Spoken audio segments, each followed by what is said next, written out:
Kumusta, mahal kong mga manonood, maligayang pagdating sa aking channel. Kasama mo ako sa video ni Gökberk Demirci at Özge Yildiz. Ang matagumpay na mga pangalan ng Turkey, ang mga aktor na sina Özge at Gökberk Demirci, ay lumikha ng kaguluhan sa social media sa pamamagitan ng paggawa muli ng isang magandang post.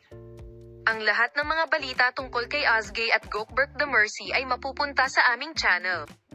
Manatiling nakatutok. Ang Turkish entertainment world ay hindi kakaiba sa mga dramatikong alaala, ngunit ang brave move ni Özge Yildiz sa Pantene Awards ay nagdala ng konsepto ng on-screen chemistry sa isang bagong antas.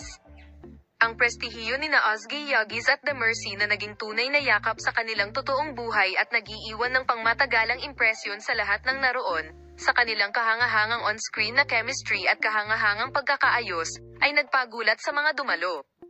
Habang si Özge Yildiz ay tumatanggap ng award sa entablado, ang kanyang co-star na si Gökberk ay bumaling kay Demirci at naalala ang sandaling iyon. Sinurpresa niya ang mga manunood sa pamamagitan ng pagsil sa larawan ng isang halik. Nang maipakita niya ang pagiging romantiko sa kanyang panloob na screen sa seremonya ng paggawad, ang hindi inaasahang hakbang na ito ay sinalubong ng mga humihingal na tagay at palakpakan mula sa karamihan.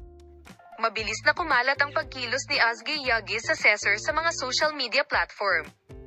Ang Unforgettable Memories ay kung saan mabilis na nagbahagi ang mga video at larawan, na nagdulot ng kaguluhan sa mga tagahanga. Ang Caesar move ni Yildiz at Demirci ay hindi lamang nabigla sa mga tagahanga, ngunit nagtakda rin ng bagong president sa mga tuntunin ng pagka-orihinal at pagiging malapit antas sa kanilang mga co-star.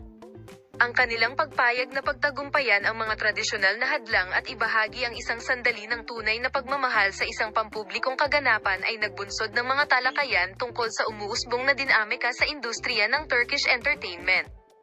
Gusto kong magpasalamat sa bawat isa sa inyo sa panonood ng aking video.